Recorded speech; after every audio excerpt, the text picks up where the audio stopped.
There is shock and sadness in 100 Mile House. The impact emotionally, physically, spiritually when these things happen is very devastating. The town's lumber mill is closing for good. Families leaving. I've lived in this area my whole life, so that would be a big change for me.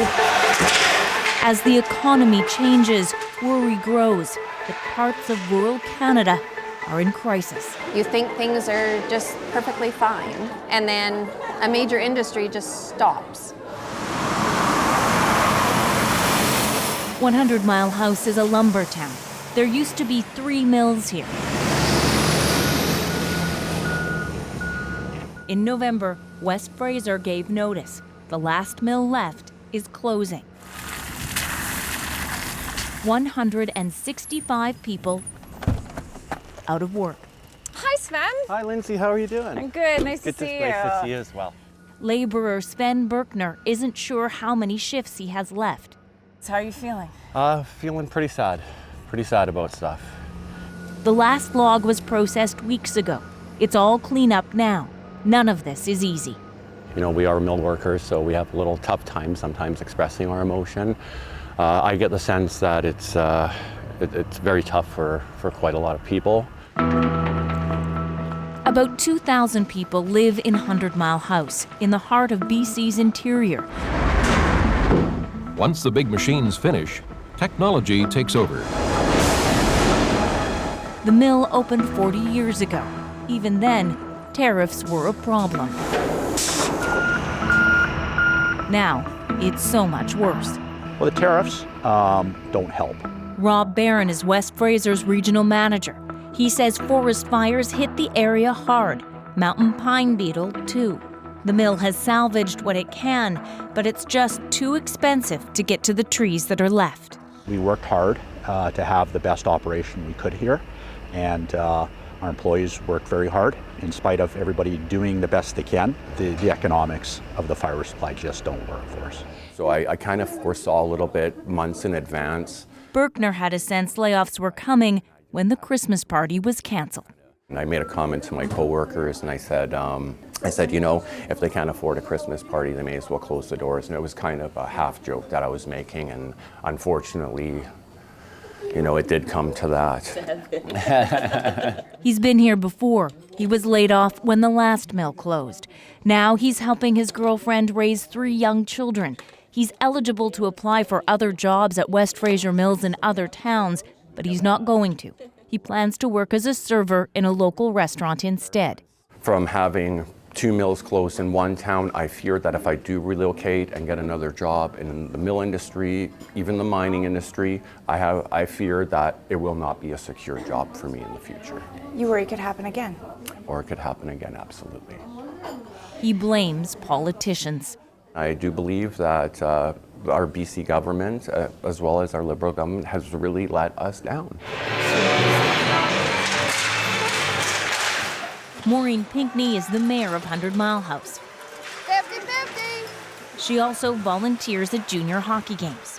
I was born and raised here. Thank you. 100 Mile has had its ups and downs. Wranglers games are a big deal. Hundreds turn out. With the mill closing, there's anger and anxiety in the stands. We're trying to keep it really positive because we have so much to offer here, but it's devastating. She says those 165 job cuts could actually mean 500 people out of work when you factor in cuts to industries that support the mill. Everyone's affected, and not just workers that are with the mill. They have spouses, and you know, we may end up losing some nurses because if they have to transfer to work somewhere else. The emergency room here has already had closures because there isn't enough staff. Losing nurses would make it worse. And then there's taxes. The entire budget for 100 Mile House is $3.5 million a year. $460,000 of that came from the mill. Not anymore.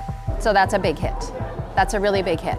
So we still have to provide water, sewer, roads, sidewalks, and we don't have a way. Pinckney is lobbying federal and provincial governments for cash and trying to attract new business.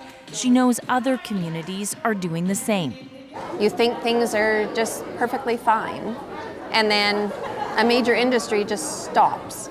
But it's happened to a lot of towns literally across Canada. Rural Canada is, kind of going the way of the dodo, I guess. I don't know. Mark Bassat worked at the mill for 27 years. He's interviewed for positions at West Fraser's other mills. When you haven't done an interview in a long, long time, you feel very vulnerable. Whatever happens, he's pretty sure he, his wife, and his 3 kids will have to move. The uncertainty of having to sell a home and see what you get for it, and then having to buy another home somewhere else, uprooting the family and changing their normal life. He hopes he can get a job in a town not too far away, in a community not too different from this. You have to be positive, and things will work out. I believe that.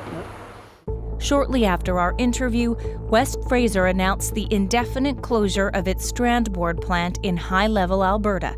Another 190 jobs gone in another small town. There's no community that is immune to this happening.